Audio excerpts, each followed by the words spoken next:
kita sudah berkenalan dengan yang namanya teks eksplanasi. Jadi itu sudah tidak asing untuk kalian ya, sudah tahu yang namanya teks eksplanasi itu seperti apa ya.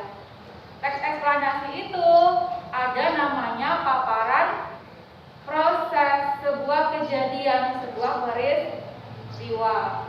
Dan peristiwa itu diceritakan secara urut.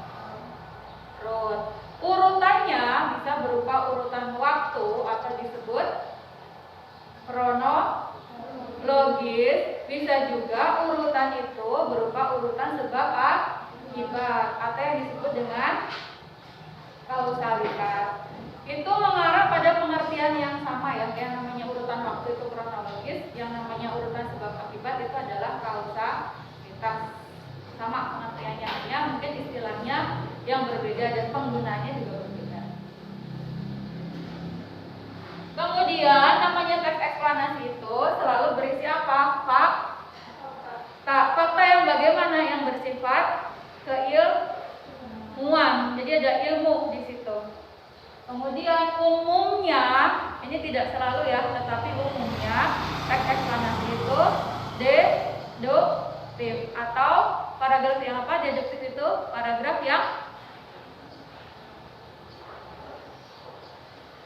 deduktif adalah paragraf yang gagasan pokoknya, pikiran utamanya ada di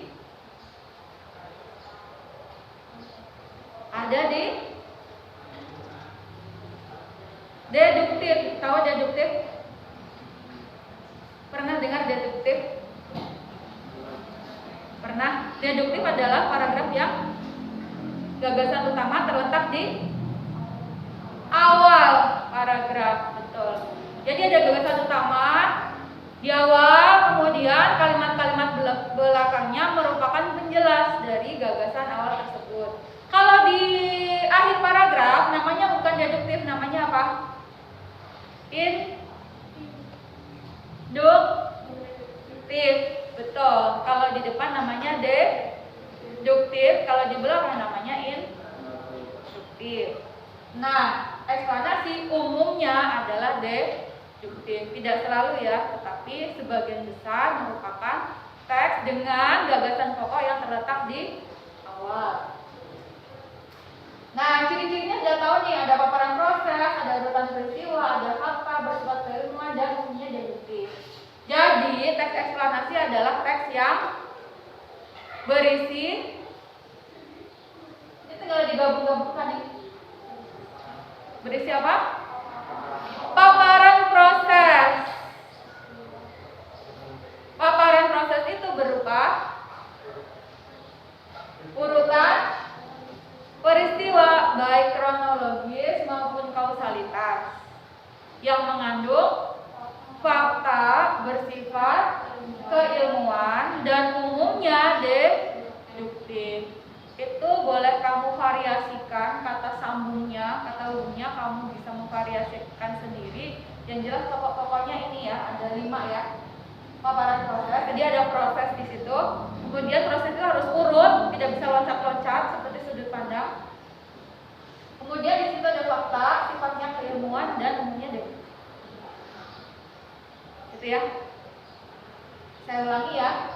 Jadi teks eksplanasi adalah teks yang berisi paparan proses berupa urutan peristiwa kronologis maupun kausalitas yang mengandung fakta bersifat keilmuan serta umumnya deduktif. Boleh kamu gabung-gabung sendiri, kata-katanya kamu ganti-ganti sendiri boleh. Kemudian struktur teks eksplanasi itu hanya ada 3 ya. 3 itu sebetulnya ada pembukaan, isi, dan penutup. Gampangannya begitu. Seluruh teks ini umumnya ada 3, yaitu ada bagian pembuka. Kalau di rumah itu ibarat teras. Kemudian ada bagian inti ya, inti dari rumah itu. Kemudian ada bagian penutup. Bagian pembuka dalam teks eksplanasi itu disebut pernyataan umum. Bagian intinya disebut deretan interpretasi. Cuman kebetulan 3 ini punya nama lain. Ini nama lainnya saja. Boleh kamu gunakan sebagai pengetahuan, tapi yang harus kamu pahami adalah cukup 3 ini ya. Pembukaan yang disebut pernyataan umum, isi yang disebut deretan penjelas, dan penutup yang disebut interpretasi. Ini sudah pasti di awal, ini sudah pasti di tengah, ini sudah pasti di akhir. Ini paragraf pertama, ini paragraf kedua dan seterusnya, ini paragraf terakhir. Gitu ya. Nama lainnya pernyataan umum, ini punya nama lain, namanya apa? Identifikasi fenomena. Isinya apa? Gambaran awal peristiwa, latar belakang peristiwa, bagaimana masalah itu dimulai. Bagian pembuka, gitu ya. Kemudian intinya ada di deretan penjelas, nama lainnya apa? Proses kejadian. Prosesnya bisa 2 macam tadi, yaitu proses yang berupa urutan waktu atau disebut kronologis, proses yang berupa sebab akibat atau disebut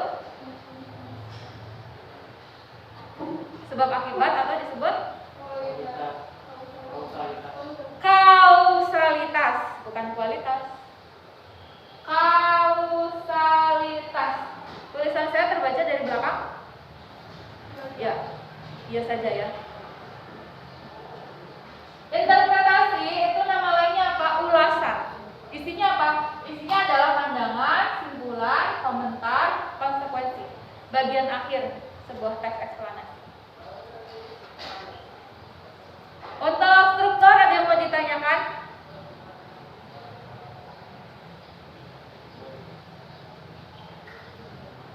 Tidak, mudah-mudahan tidak bertanya, ini karena paham ya. Dari 3 ini kemudian kita gunakan struktur itu untuk membedah teks yang sudah kalian baca di rumah ya. Teks itu berjudul Demonstrasi Massa. Sudah ketemu? Nah, demonstrasi massa itu terdiri atas 9 paragraf. Coba dihitung, betul tidak?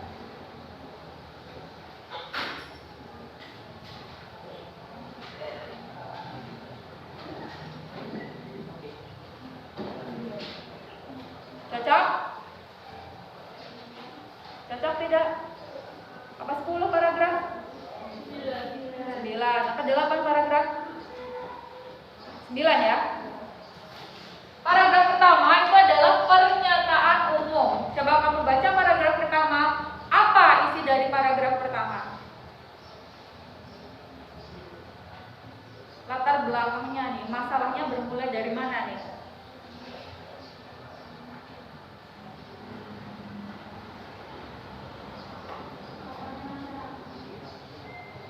Laparnya masyarakat itu yang jadi masalah ya. Siapa yang mengatakan itu?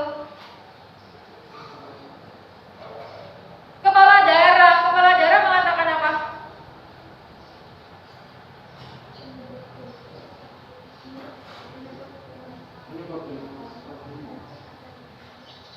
Ya, pernyataan umumnya adalah kepala daerah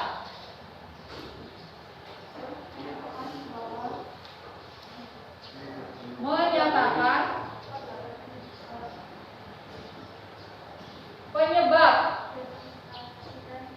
penyebab apa? Demonstrasi adalah apa? Faktor apa?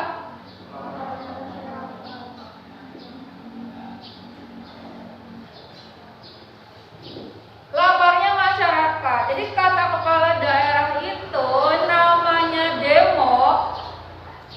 Penyebabnya adalah masyarakat itu lapar, kata dia. Masyarakat itu kekurangan, makanya dia protes.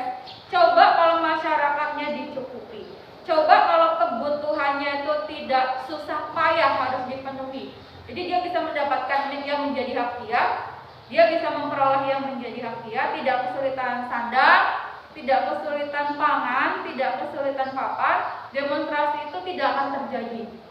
Itu kata kepala daerah. Apakah Anda setuju?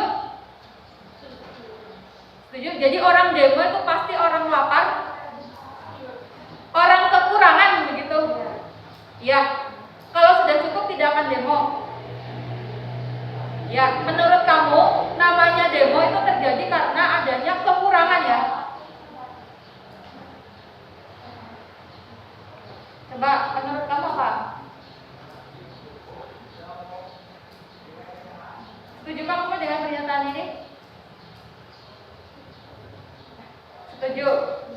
Mengapa kamu setuju? Kan ada punya alasan. Karena kekurangan demo organisasi. Ya kenapa? Kenapa orang lapar demo? Jadi kamu pikir semua orang lapar itu bisa demo? Tidak. Berarti kamu tidak setuju ya Pak ya? Tidak, kata kamu tidak sih. Berarti kan kamu tidak setuju. Kenapa kamu tidak setuju? Kamu kan setuju ya Bu ya? Ya kamu setuju. Kamu tidak setuju kenapa? Karena demo tidak semua harus lapar. Apa penyebab lain demonstrasi kalau bukan lapar?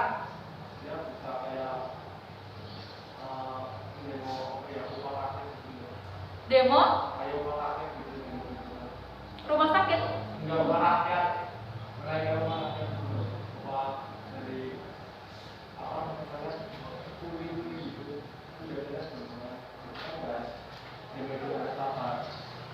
Kuli dari kuli.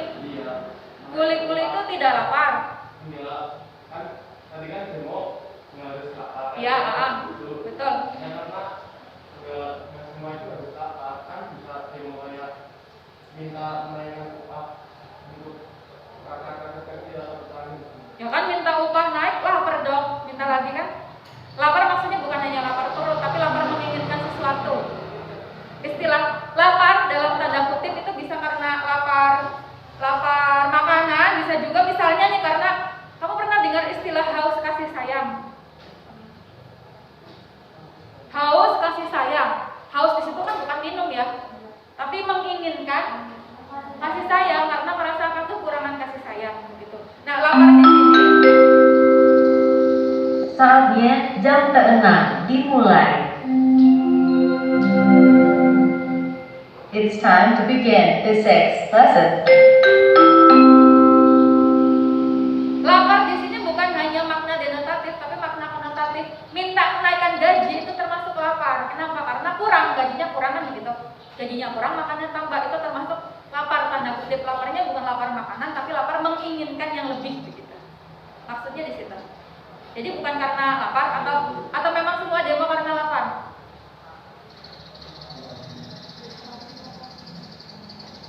Masih bingung? Mari kita lanjut ke paragraf 2. Apa isi paragraf 2? Apakah mahasiswa setuju dengan pendapat kepala daerah itu? Kamu baca? Apakah betul demonstrasi itu karena lapar? Apa kata mahasiswa?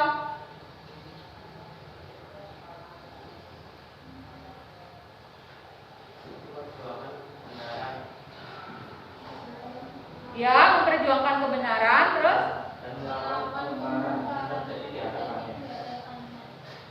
diulangi, Melawan kemungkaran yang terjadi di masyarakat. terus bukan merupakan demonstrasi itu merupakan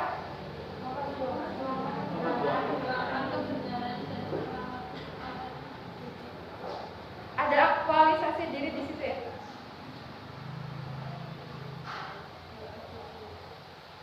Ada aktualisasi diri? Tidak. Paragraf 2. Menurut mahasiswa, demonstrasi itu terjadi karena apa? Karena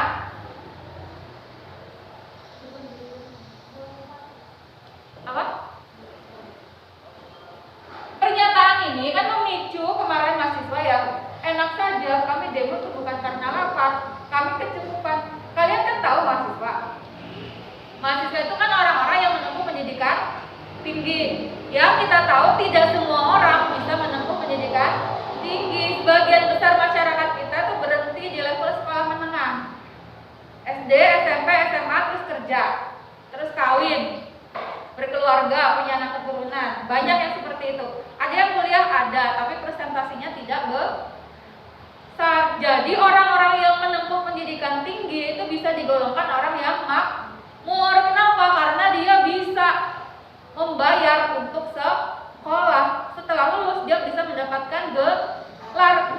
gelar itu dia bisa mendapatkan pekerjaan dengan bayaran yang jauh dari cukup, yang lebih dari cukup. Kalau yang kerja di pabrik-pabrik karyawan biasa mungkin gajinya 3 juta, 4 juta. Lulusan sarjana kan bisa sampai 10 juta, 20 juta, 30 juta per bulan kerjanya. Makanya mereka yang menjadi mahasiswa yang menempuh pendidikan tinggi itu bisa digolongkan orang yang mampu, orang yang makmur. Padahal mereka kan paling banyak demo, yang paling sering demo kan mahasiswa. Makanya mereka tidak setuju kalau disebut bahwa demonstrasi penyebab utamanya adalah faktor lapar. Tapi kata mereka, penyebab demonstrasi apa? Kami mahasiswa, kami sering demo bukan karena kami lapar, tapi karena kami memperjuangkan kebenaran menurut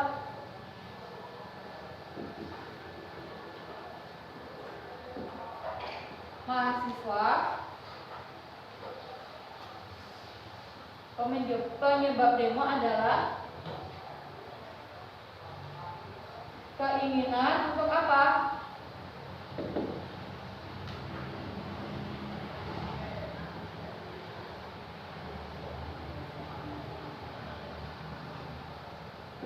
Memperjuangkan kebenaran. Lanjut, paragraf 3. Apa paragraf 3? Oh, masih nulis.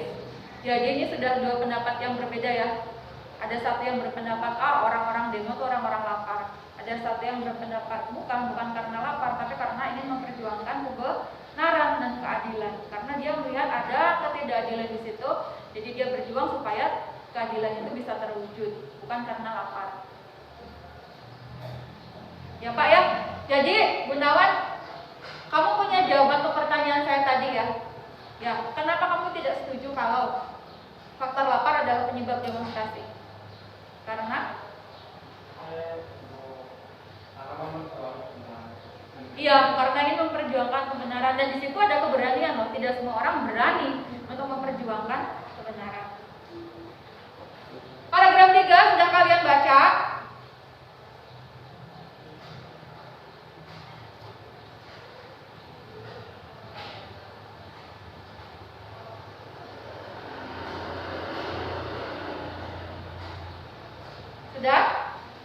Sudah? Apa gagasan pokok dari paragraf 3?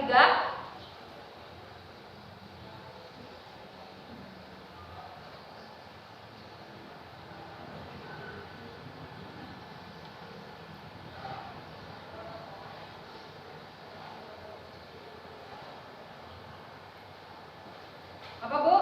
Apa lagi? Apa paragraf 3?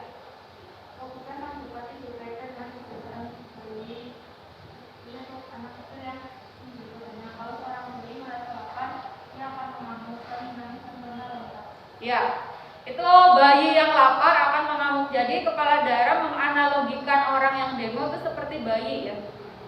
Dia mendasarkan pemikirannya dari bayi. Bayi itu kalau dia kenyang dia tidak akan nangis. Kalau dia kering dia tidak akan nangis.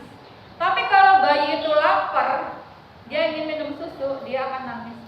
Kalau tiba-tiba ada bagian yang basah atau ada air menggenang, dia akan merasa tidak nyaman. Dan dia mengekspresikan ketidaknyamanannya itu dengan menangis, meronta-ronta, gejol-gejol.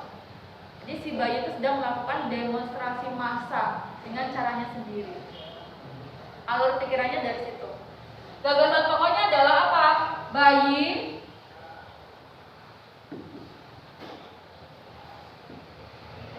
meronta-ronta karena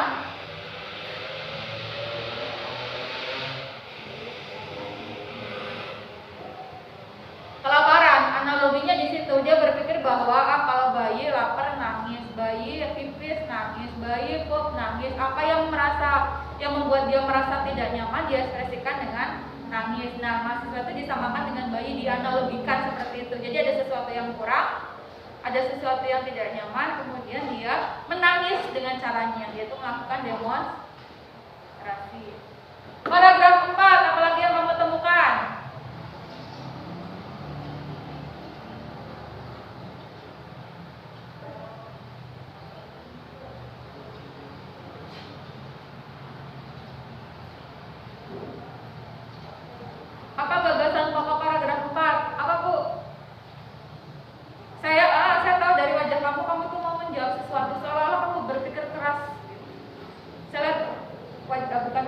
tidak kelihatan. Mata kamu tuh menyiratkan adanya pemikiran yang mendalam di otak kamu.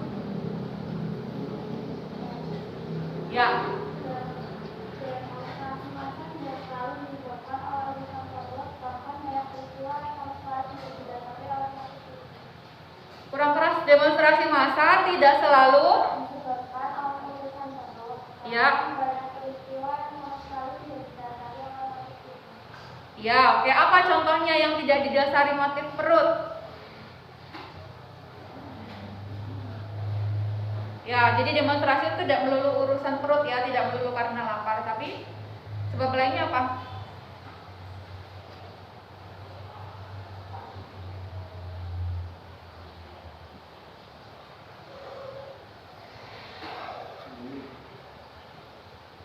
Udah ketemu belum?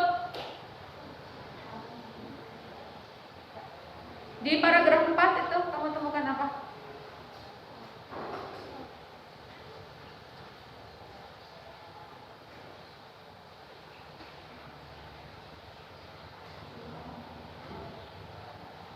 Apa, Bu?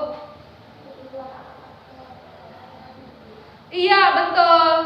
Kebutuhan akan aktualisasi diri. Kita tulis di situ ya, demonstrasi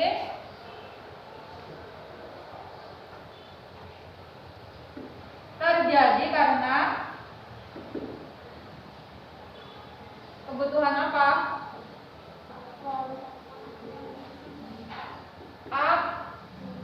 Aktualisasi diri. Jadi tidak selalu urusan perut.